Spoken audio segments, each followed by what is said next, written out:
Okay, how was lunch? Who got Mission Barbecue?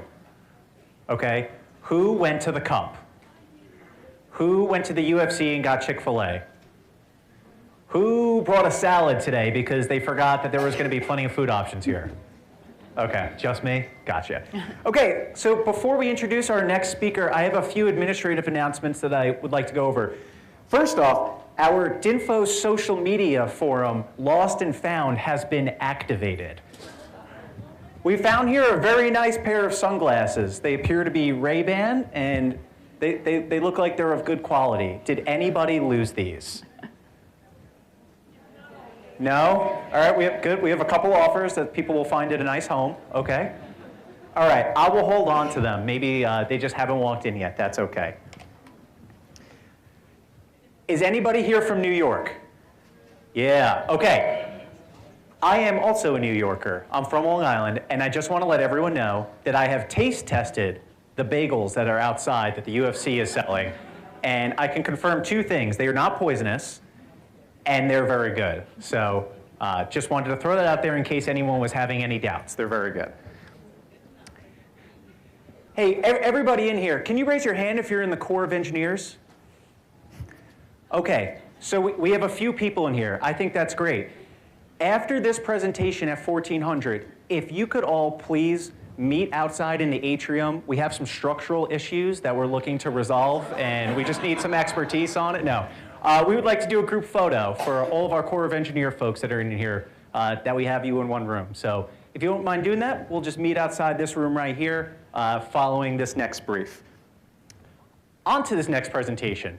With us today, we have Miss Sarah Gambarini. She is a Senior Policy Fellow at the National Defense University Center for the Study of Weapons of Mass Destruction.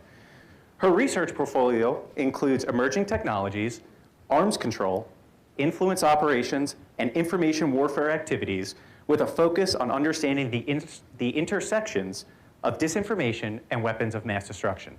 Ladies and gentlemen, Ms. Sarah Gambarini.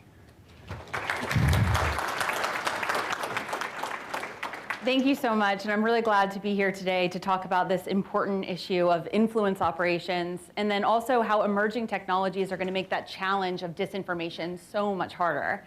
So as you mentioned, I'm Sarah Gambarini at the National Defense University, and for the last several years, I've been helping the US government and our allies really think through some of these information resilience thoughts on how we can be a little bit better in this space, and public affairs is a huge part of that. So today I'm going to talk about what disinformation is and how it's strategically employed, and then to think about some of those ways that we can kind of follow up with public affairs and technologies and put those to better use. So I am a DoD civilian, so I will offer the caveat that this talk is my own and does not necessarily represent the views of the DoD, US government, or NDU. So with that, how many times will you hear that today? Great. So false information pervades our world, and technical areas of science, public health, and weapons of mass destruction are particularly susceptible to this type of influence. Countries have really used this type of influence to challenge the United States and its allies in this information domain, undermining faith in institutions and in our democracy. Now, there's lots of terms that are thrown around to describe this spectrum of false and manipulated content online. And too often they're used interchangeably, but they have different methods and different solution sets. So misinformation. This is the inadvertent spreading of erroneous content. In this case, people believe the information, they've heard it somewhere, they're just sharing this bad information. Disinformation is the malicious and intentional development and propagation of false information. So we see our foreign adversaries coming up with bioweapons conspiracy theories. That's disinformation. Now, that's not to say that misinformation is in any way benign. We have really seen how misinformation about COVID has really hurt people. And misinformation can be employed maliciously by relying on unwitting users to spread the false content. So in this way, we've become an army of useful idiots, to use the Soviet term. Now, this last term might be less familiar to you, malinformation. So this is largely built around facts, but taken out of context or otherwise misleading. So we have seen real facts or quotes from contracts or quotes from our DoD leaders taken out of context, placed into a malign context, and it throws doubt on these intentions. So our adversaries use all of this. Now, I will be showing you some disinformation today on these slides, and I will try to note that this is disinformation with a disinformation alert symbol, especially because this is out on the web. Don't want you to think that NDU is supporting any of this nonsense. So for Russia, disinformation is a part of a cross-domain strategy on multiple planes, often below the threshold of armed conflict. And there's lots of examples of how Russia has done this. Little green men in eastern Ukraine, cyber attacks, Novichok used, the Wagner Group. And because of the nature of this type of warfare, likely many more that we're just unaware. So Russia uses all of these kind of things together, military and non-military, to be able to come together. And because of this, proportionality is really, really hard because they deny all of it. And so being able to attribute to this to Russia is really challenging. So in 2019, Russian General Valery Gerasimov gave a speech in which he called information technologies one of the most promising types of weapons. And not just to be used against critical information infrastructure, like we think about for cyber attacks, but against the population of a country, directly influencing the condition of a state's national security. So Russia sees information as a species of weapon. All forms of information across all platforms are potential sources of power and can be weaponized. Now, these views predate the information age, but these information technologies alarmingly exacerbate this problem. Since the end of the Cold War, Russia has had to be calculating and creative to balance its economic, technological, and military deficiencies to be able to compete with the United States.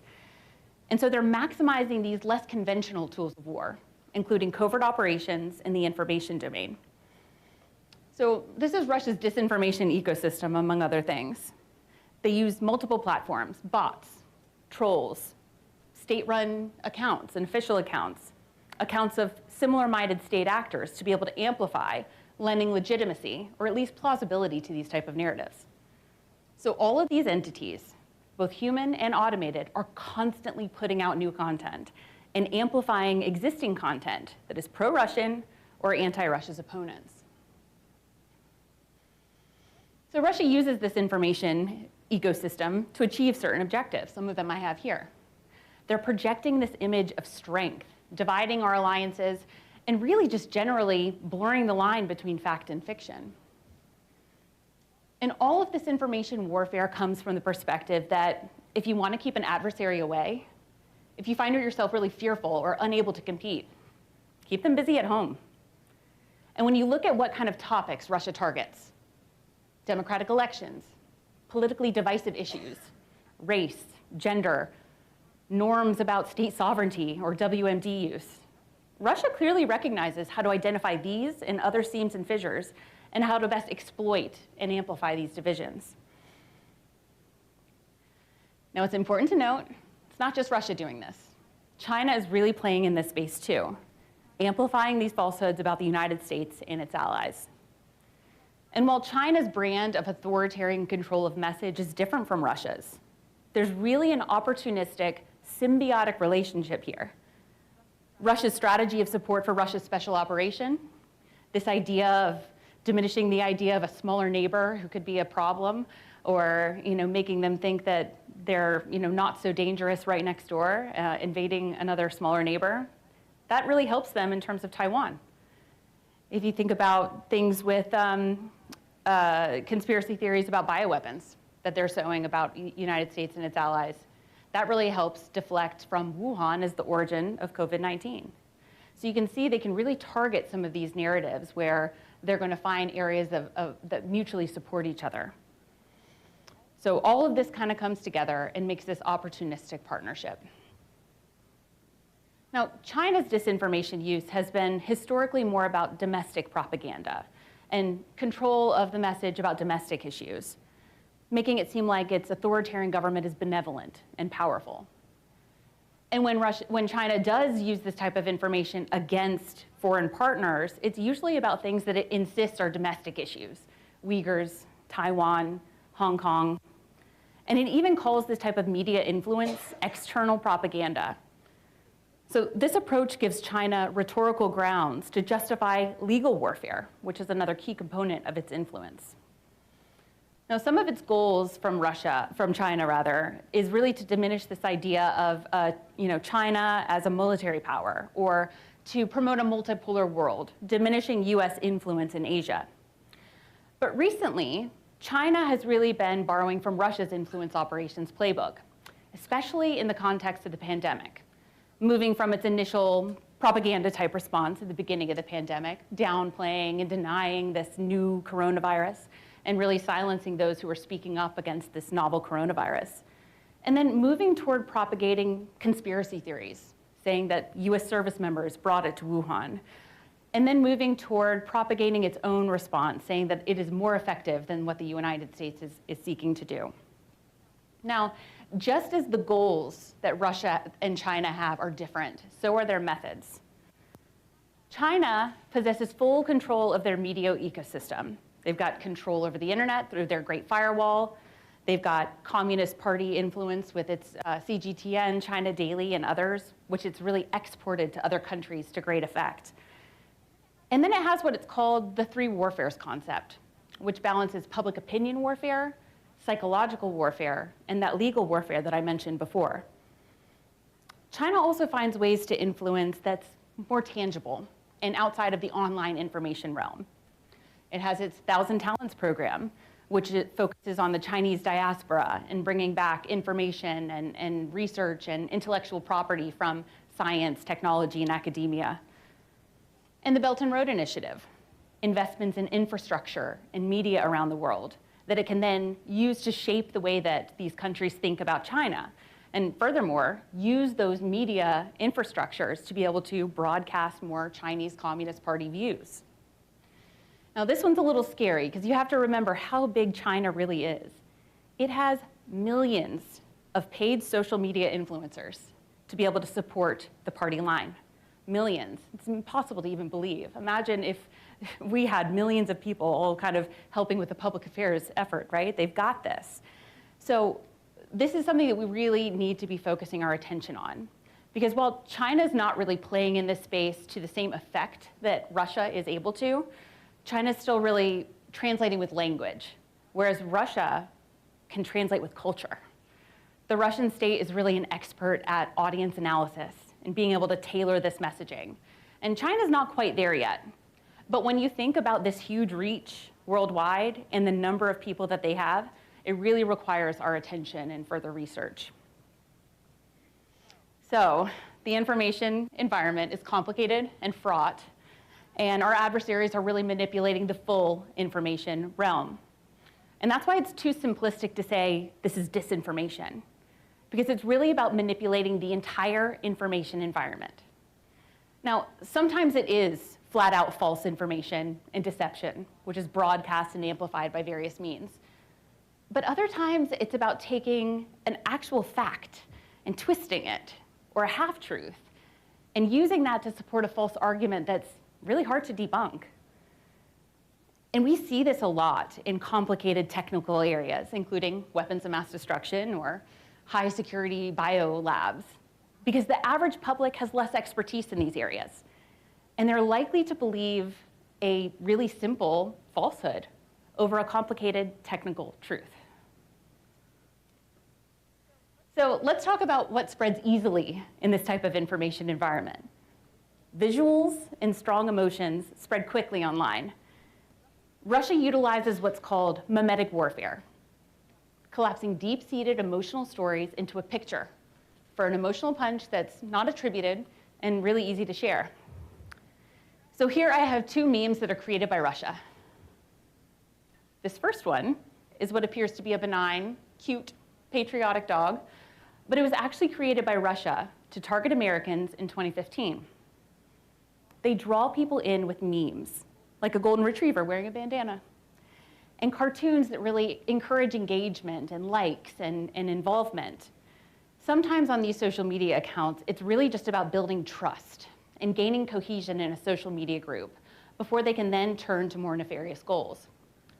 So in the case of these and other Facebook groups that were controlled by Russia, once that trust was grown and really people were bought into this, the Internet Research Agency employees were told to instigate political intensity. by supporting radical groups, stoking division and activism. Okay, the second one. Now, this is a manipulated image of Ukrainian President Zelensky with a pile of cocaine. Now, this is obviously a manipulated image, a shallow fake, easy to debunk.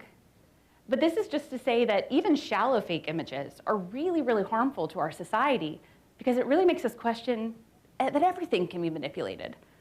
It feeds mistrust in our society, and that's a problem. So content that is visually engaging, salacious, or scary really spreads easily online. And most social media platform algorithms prioritize this type of engaging content, so it spreads quickly and broadly. And now, with artificial intelligence, Russia's going to be ever the more convincing in these kind of areas, tailoring posts very specifically to individuals, pulling in what the user has already provided about themselves on the social media accounts, so that they can use that type of specific language or politics or leanings to be able to tailor disinformation very directly to individuals. OpenAI, who's the creator of ChatGPT, said in its recent assessment of its platform that GPT-4 can generate plausibly realistic and targeted content, including news articles, tweets, dialogues, and emails. So the existence of this is going to really sow distrust in everything that we see online.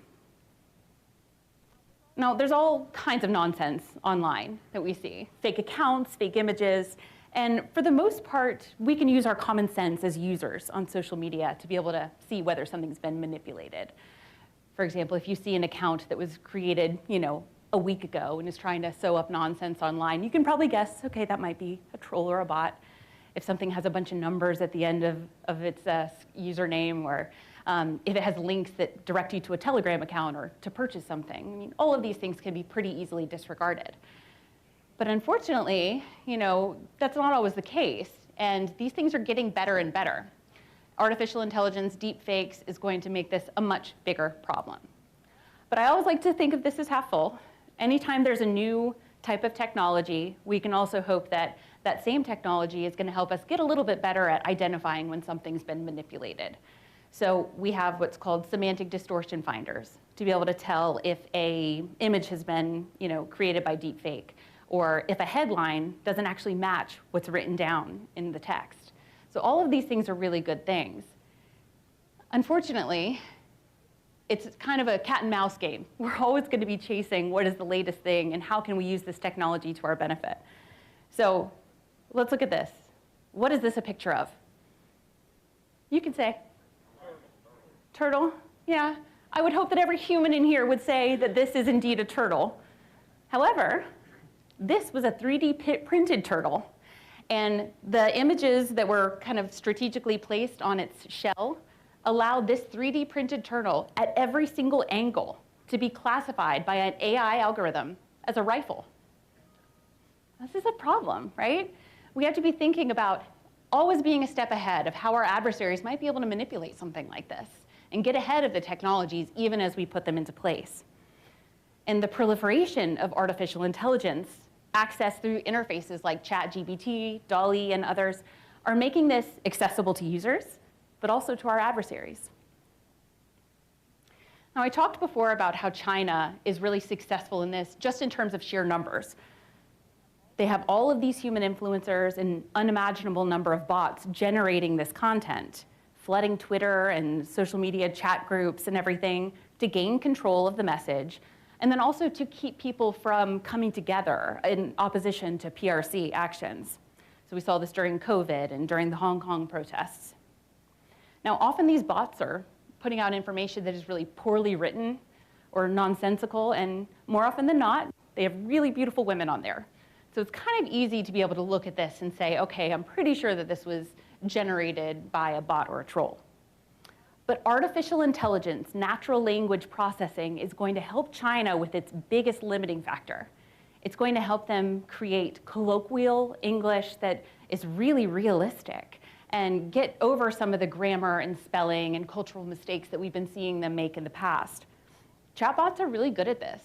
And so this is going to be something that China just keeps on improving.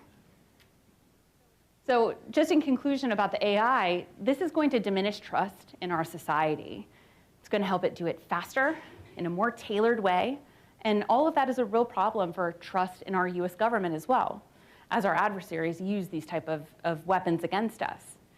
And again, as OpenAI said in its recent technical report, false information from these large language models have the potential to cast doubt on the whole information environment, threatening our ability to distinguish fact versus fiction. Now, I have to return back to WMD. I am from the WMD Center after all. But WMD has been an area that Russia has really targeted with disinformation. It's long been an issue. Nuclear, chemical, biological weapons, just by virtue of their special status in this box known as WMD, it holds a place of fear and unknown in the minds of the public. And so Russia has really used this against them and utilized that fear to their advantage. So we saw Russia use disinformation, deflection, and deception on behalf of its Syrian ally in using chemical weapons in Syria. We saw them sow dozens of conflicting narratives after Russia's own use of the novel chemical weapon Novichok. And then constantly we see nuclear saber-rattling threats that are in this world of message manipulation. And the Kremlin has long used disinformation efforts against scientific and medical issues. The biological weapons allegations that we're seeing today in Ukraine against the US and its allies are very, very similar to what we saw dating back to the Korean War and the Cold War. During the Cold War, when Russia said that AIDS was a US bioweapon, or in 2014, that Ebola was a US bioweapon, and for the last 3 years, that COVID was a US bioweapon. We even saw in this past year that they were saying that monkeypox was created by Ditra. So this is a very common thing that they say over and over again. And Russia has long made these accusations against our Department of Defense public health research labs in the Republic of Georgia, at Fort Detrick, and elsewhere, saying that these are in fact bioweapons labs. So Russia seeks to capitalize on the fear of the public about WMD or about diseases that seem to come out of nowhere, and suggest that that fear should instead be targeted at the US government. So we see these old disinformation efforts now benefit from the speed and reach of modern media. And again, in Ukraine, from the lead up of its invasion all the way to its military struggles today, Russia is sharing false narratives, and they often include issues of weapons of mass destruction. It's a key part of its strategy in Ukraine. So what is it trying to accomplish with this? At the strategic level, Russian government is really trying to employ these to divide our alliances in opposition to Russia, and then to set up reasons why it might have invaded in the first place. It uses claims that the US is utilizing Ukraine as a staging area for chemical and biological weapons, and claims of horrific human experimentation as reasons for justification, saying why they had to invade Ukraine in the first place. And then by saying that the US has already developed or is preparing to use weapons of mass destruction in Ukraine, normalizes WMD, which is detrimental to arms control and the non-proliferation regimes that are in place to help deter and prevent some of these weapons. And that same normalization could allow the Kremlin to deploy chemical or biological weapons in Ukraine and then blame Ukraine of being responsible. So Russia relies on disinformation and control of the narrative to target various audiences. They seek to both project power abroad, but also to maintain domestic control for support for the war. Russia has tailored messages to the Ukrainian population with the overarching narrative that they could not possibly withstand and win a war against Ukraine. They target NATO countries with divisive narratives, trying to seek to break our unity and support for this conflict. And importantly, they target non-aligned countries, trying to shore up support in the United Nations and other international forums. And really what they'll do there is they'll seek to capitalize on deeply rooted histories against Western democracies and colonialism. So is it working? Up until recently, Russia's narratives have been incredibly successful domestically. The ground was really fertile for this type of message to proliferate within its own society, ideas about previous Soviet claims to Ukraine and their thoughts about Western democracies, especially NATO and the United States. Similarly, and unfortunately, other parts of Ukraine that have been denied access to outside media and have been so inundated with the message that Ukraine is attacking its own people that some parts of Ukraine have actually come to believe it. And then in non-aligned countries, it's been very successful abroad. But Russia's narratives have not landed in most of Ukraine and in the West in the same way, and certainly not in the same way that we would have expected. But one of the reasons for this is that there was great information sharing ahead of the invasion.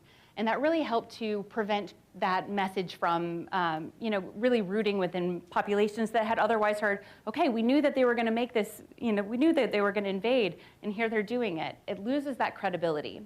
Attacking the reputation is really, really important. Now, another great reason why the disinformation has not been as successful as Russia might have hoped is that Ukraine has expertly filled the information environment during this conflict with its own content. Its emotional and righteous story is getting out to the world with visuals that resonate.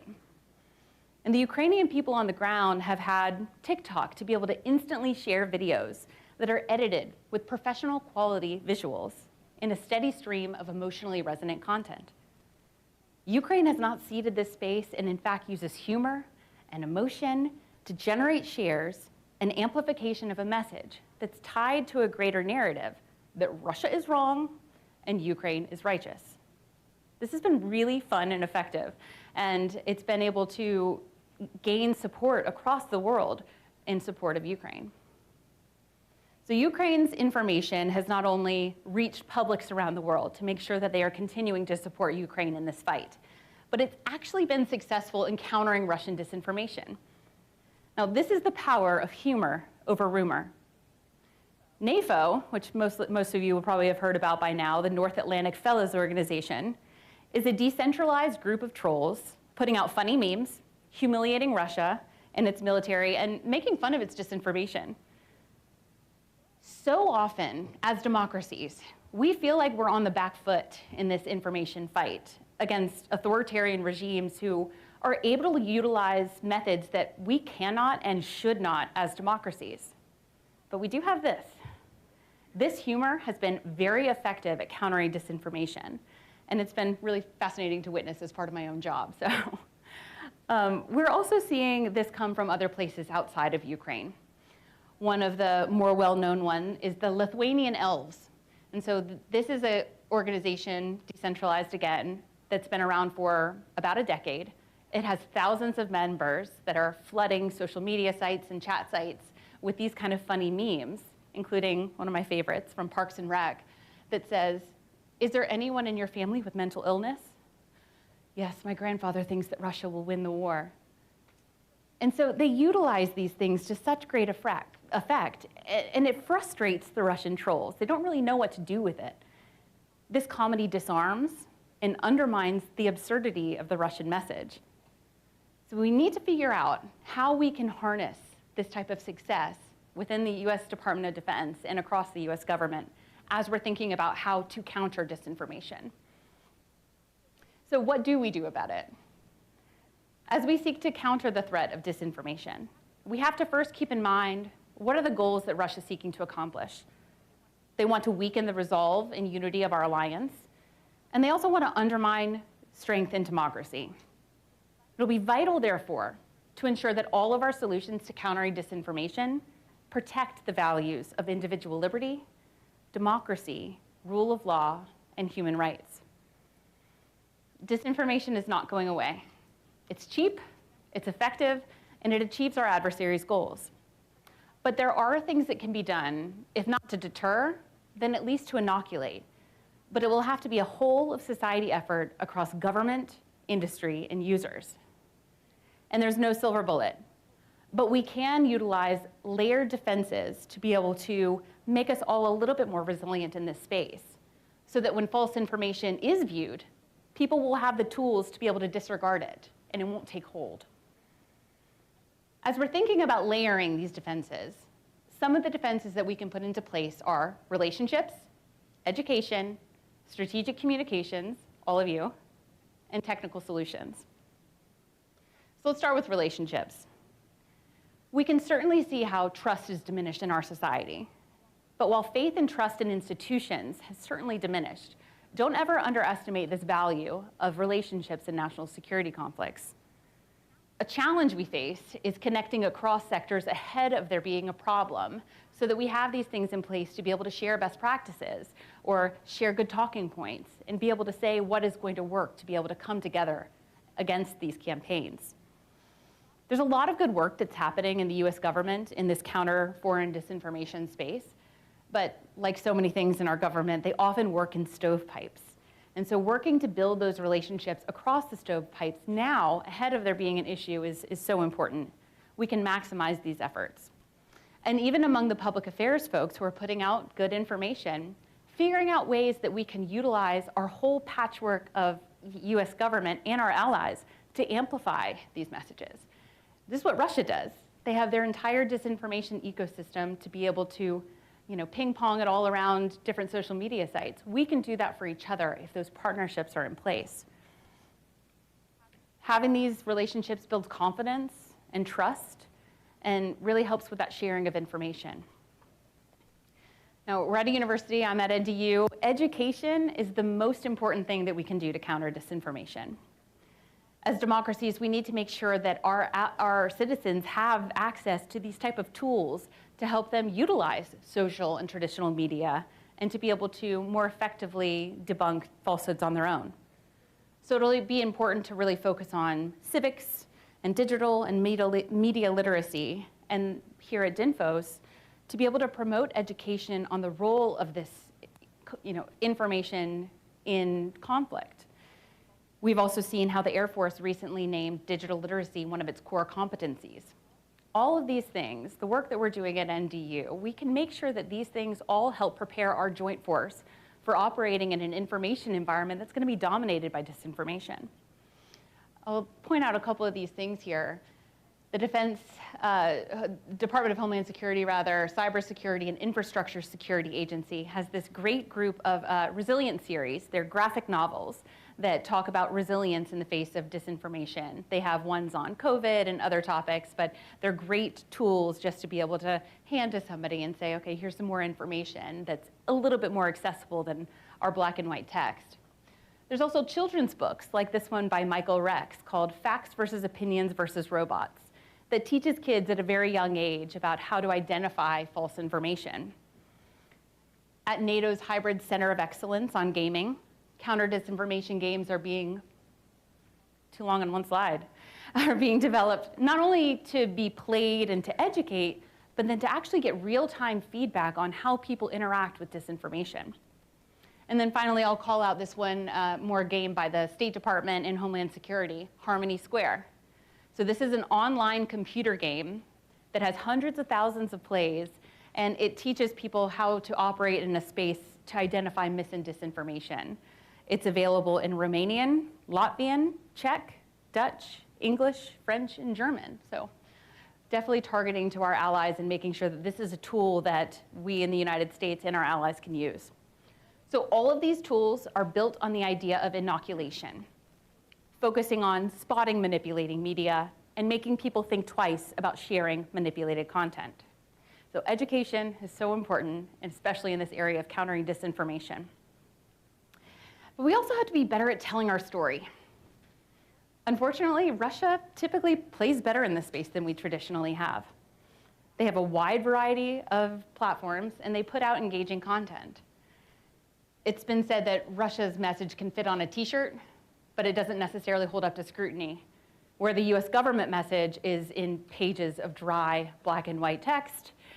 And while it can withhold scrutiny, it's never seen or heard, and certainly not shared, and completely lost on the average public. And that's a problem. So take a look at this screenshot from the Ministry of Foreign Affairs. They have every conceivable platform to be able to share their message. And they have been. They completely are constantly putting out content. Now let's compare that to NATO and the Department of Defense. We have not established meaningful presences on these platforms where mis and disinformation spread. And that's wholly insufficient in our current digital age. And it's a lost opportunity to be able to spread information of our own, to be able to put out that positive fact-based message. And we're just not playing. And when we do communicate on these platforms, it can't just be in pages of black and white text. It has to be made accessible with visuals and images that resonate and then can be shared. And this is really frustrating because it is possible for the US government and DoD to be really engaging on social media. So in the middle here, I have some screenshots from the US Navy in their Instagram account. Now, the Navy has done a really good job of building rapport with its followers. People will come to the Navy account for really cute images of Baby Yoda in a sailor hat, but they'll stay around for these type of important messages like these about COVID protocols. Similarly, with the Defense Threat Reduction Agency, when they were faced with disinformation about their DoD Cooperative Threat Reduction Program, saying that they're making bioweapons, they quickly put out this 3-minute video debunking and sharing facts. So it is possible. Unfortunately, not everyone is going to be bought in by even really, really good social media from government sources. And so it's really important that we also continue to partner with others in this world that are outside of the US government, because they're not always going to be swayed or come to trust something that's coming from a traditional mouthpiece. So one way that the White House did this early in the war in Ukraine was they partnered with TikTok influencers, invited them in, gave them a briefing about what's happening in Ukraine and what NATO and the United States is doing to help.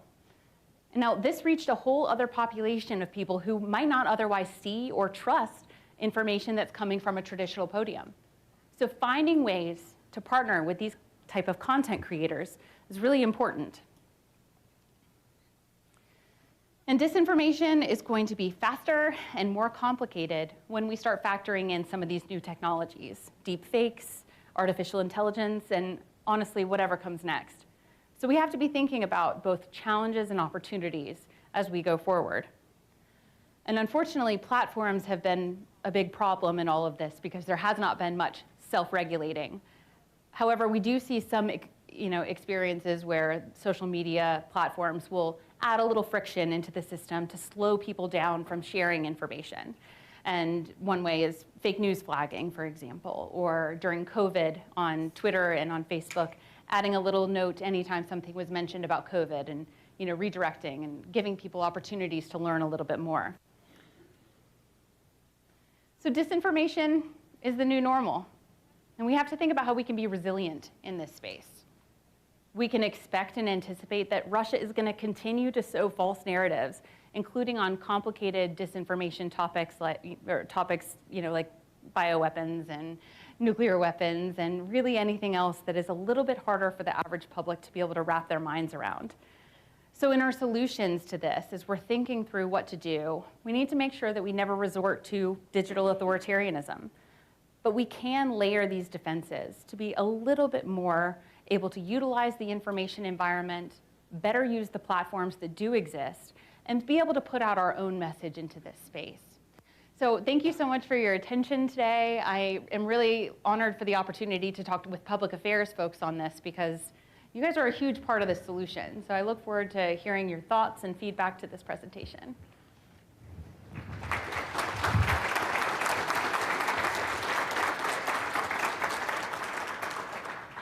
Thank you very much for that, Ms. Gambarini. We will now open the floor to questions.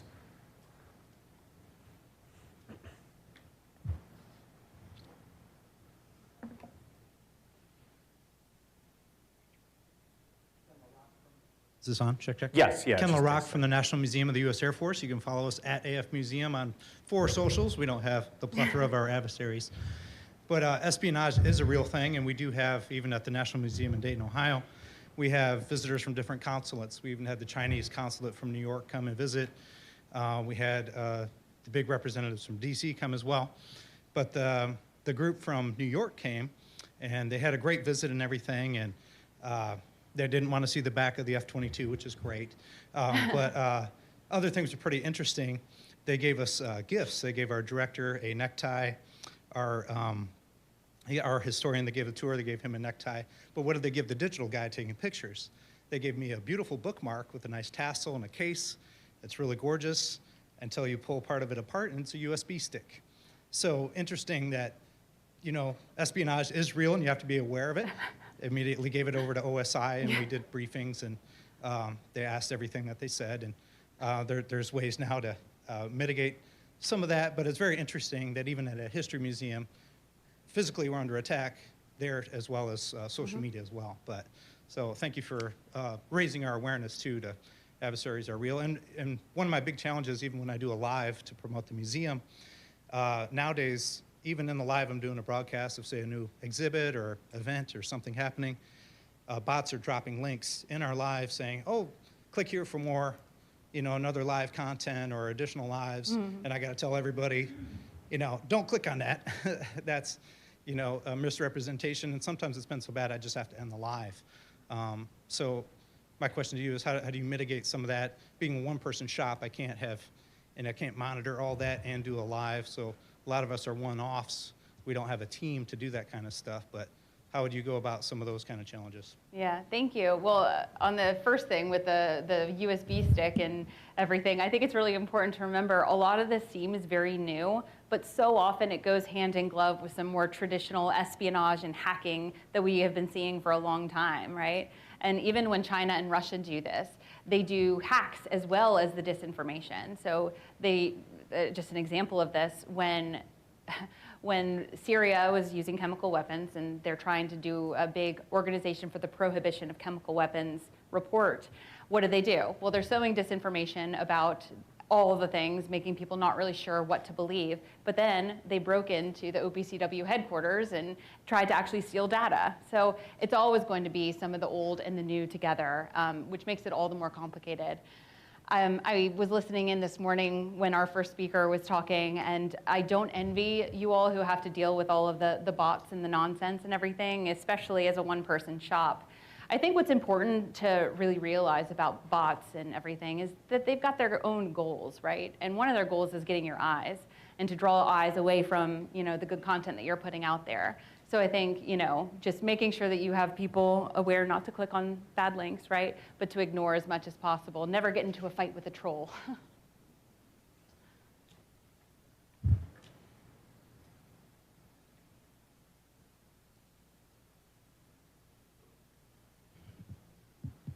Okay. To kind of touch on bots, I'm Zion Dillhunt from Dayton, Ohio as well. So I'm at AFMC headquarters down there, Air Force Material Command. I'm in charge of our Instagram and I help out with our Facebook, and I have to go in every week and find fake profiles of our general.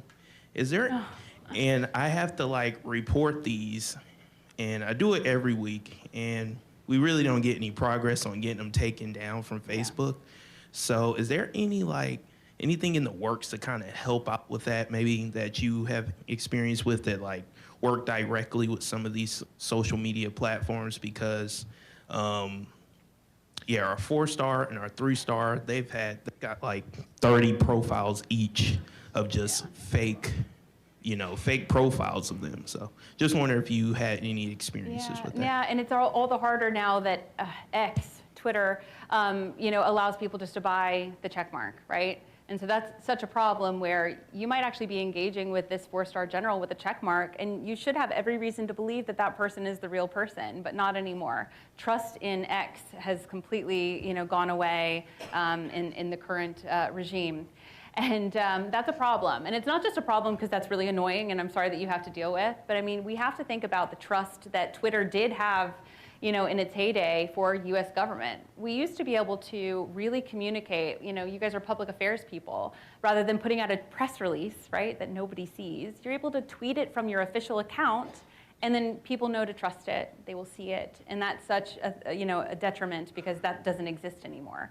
I mean, for journalists as well, we used to be able to use Twitter as sources, especially with, verified accounts. And so what I'll do is I'll be in that room. We'll exchange cards. There are some really good sites that journalists use to be able to verify good information and to be able to help with that. So that's, might be a tool, a series of tools that you might be able to use into other places. Unfortunately, getting people to take down accounts is really challenging. I was just in one of our allies' countries, and there was one of their ambassador that kept on getting put out, and people believing that that information, the false information, was coming from the real ambassador. And they ended up having to go directly to Mark Zuckerberg, and that wasn't great. So short of doing that, I'll just say, yes, it is a problem, and I'm sorry you're dealing with it. But I do have some tools for you.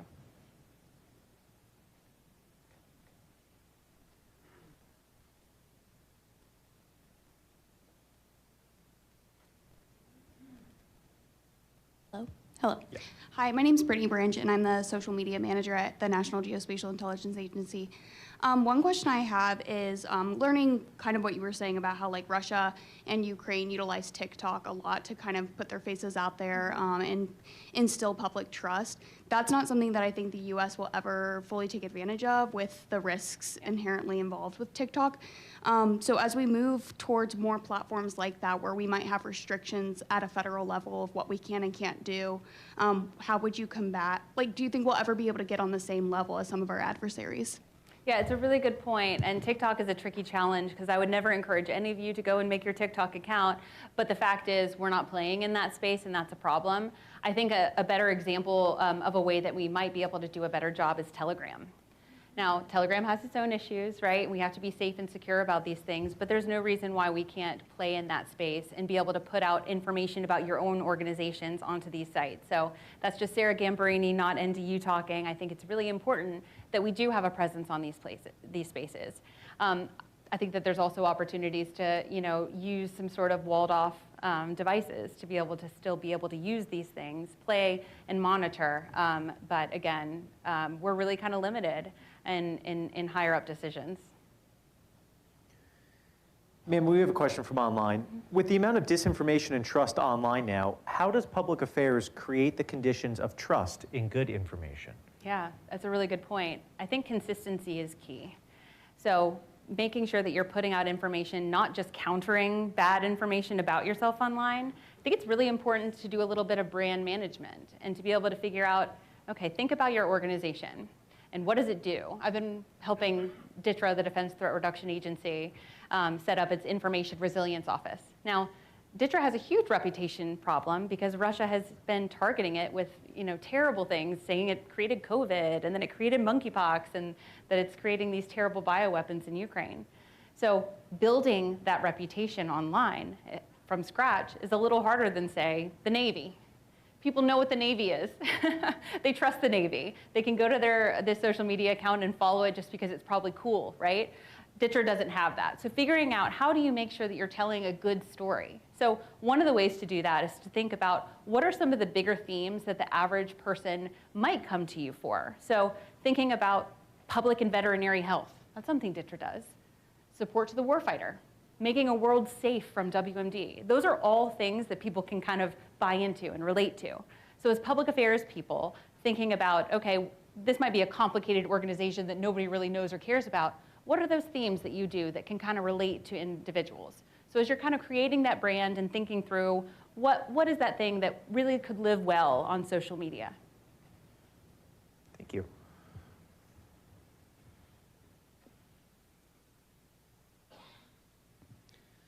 So just to ask a question about proactive information operation response. If we're trying to get onto, if we're already on a particular set of platforms, we're trying to get into new media within those platforms. We're trying to do more photo, more video, and whatnot. Two-part question. One, to what extent is existing adversary technology able to synthesize video in a way that is, at what stage is it? I know they're doing it at some extent, but how good is it? And two, what in your research and your field has proven to be most effective in terms of media responses and proactive information operation defense? Yeah. The first one, we can maybe have a conversation in a different room, I think. We're talking about other people's capabilities. But in terms of how to do this really well and proactively, I think you named them. You have to understand each of the platforms that you're trying to put information on and understand what is most likely to share and be engaged with in that space. So whether that's visual, whether that's video or a still image, whether it is a question to get people to actually engage and post and comment, right? And so I think that doing that kind of research on which platform am I on, what time to post, having those kind of, platform playbooks for each of you to say, okay, we're the public affairs office for fill in the blank agency. Here's how the best way to make a post for Twitter is going to be. This is how we know that it's going to get the most eyes on. And I think that those kind of things will all really help. And I mean, it's one of those things is you kind of have to play the game. Oh, I think we have one at the mic. Hi, my name is Aaron, and just shout out to the Seaburn world. I'm also with the Deputy Assistant Secretary of Defense for Chemical and Biological Defense, so happy to see WMD people here. I was picking up a lot what you're putting down. My question to you is, at what stage does the proliferation of new social media apps become detrimental to disinformation? Because, I mean, there are former presidents that are putting out their own app because they don't like the other apps. There are people putting out new apps because they don't like any apps that exist. There are people just trying to, make a buck, make the next new thing. I don't know if anybody remembers MySpace. We're not talking about that anymore. So at what point does this disinformation problem maybe solve itself, which I know is wishful thinking, because I also came from the IC before this. So yeah. I'm kind of curious what your thoughts are. Yeah, unfortunately, I'm not so optimistic. I don't think this is a problem that will go away or will solve itself. I really do think we have to think about how we better work in this current environment. But I think you're right. We are saturated with social media right now. I was one of those first people to sign up for Threads back in July. Who's used it since? I don't know, not me. So this is a problem too, because this is an area where there's a lot of qualitative research. We know what Russia has done against our country, against our democracies, against a number of narratives. Similarly with our allies, they are working in this space. I could say that for fact. Now, how many people's minds have been changed during an election or about a certain narrative? We have no way of knowing. It's such a complicated topic. And so all of that to say is I worry a little bit more with the proliferation of many different types of social media, because as we're trying to get a little bit better at solving that quantitative piece of, all right, there's this narrative, we know it exists, but how many people actually believe it because they saw it from a Russian troll, is going to get so much harder when you're doing that analysis. Okay, well, did they see it on Threads? Did they see it on X? Did they see it on fill in the blank? So I think that it definitely complicates the problem. And then for all of you as public affairs folks, trying to keep track of all of that is maddening. And I just told you to do more. So it's a problem. I think there was one here. Yes?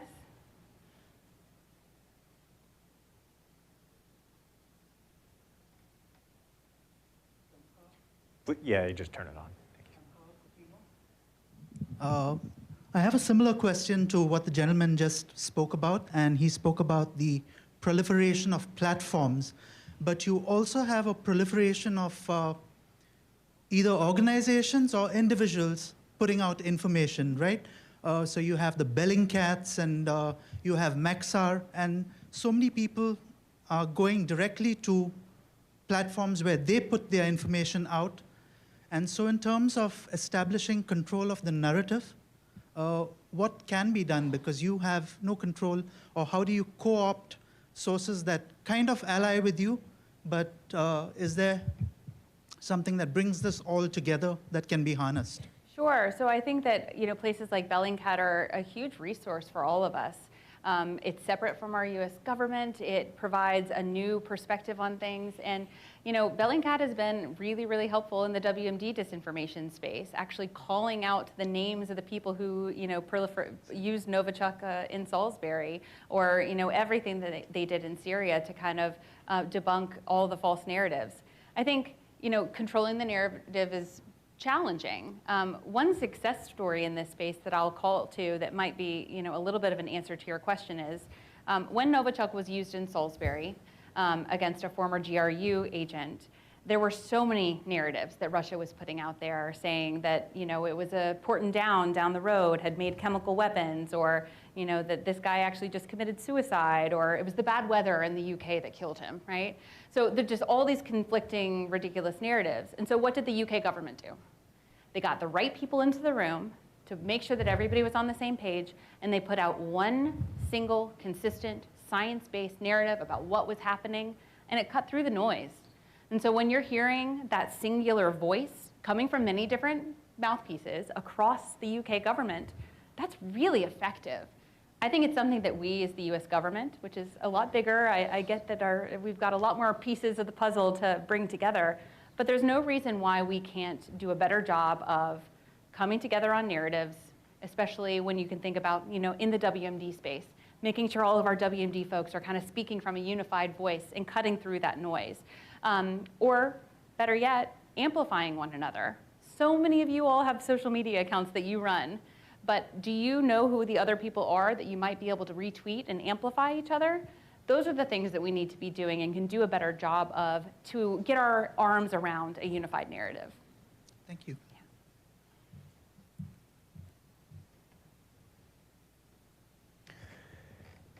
Ma'am, we had one question come in from online.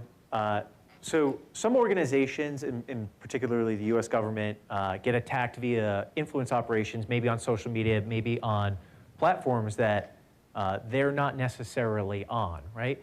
And how do organizations, and if you could even speak down to the lower levels, that would be better. How do those organizations combat those influence operations when they maybe don't have a big presence or a presence at all on those platforms? Yeah, I mean, the best example of that, I guess, is Telegram, right? Because I wouldn't say that we need to be chasing all of the falsehoods that happen on various different platforms where we don't have a place. But even without a strong presence on Telegram to be able to combat, the proliferation of falsehoods about any given organization on that site, I still do think that we have enough at our disposal that we can still be putting out good information on Twitter and what other, there's certain places. Slovakia, for example, it's Facebook. That's the main, platform. So, making sure you understand, okay, we can't be on this platform, but we do have these other tools. What is going to resonate with the people we're trying to reach? And so I think that you really just have to work with the tools that you do have, but make sure that you're actually doing something. Because if you don't have a place at that table, that disinformation narrative is going to absolutely take over in that vacuum, in that silence. And so just because we're a little limited and not being able to be on TikTok and Telegram and other places where disinformation is spreading doesn't mean that we don't play. We use what we do have, we put it out there, and we try to do a better job of getting that information out there more broadly by amplifying one another. Well, thank you very much. Ms. Gambarini, thank you very much for your time today. It's my pleasure. In recognition of you coming here and giving that amazing brief, Colonel McNorton would like to present you with his certificate of appreciation, a DINFOS coin. Thank you so much. Appreciate it. Thank you.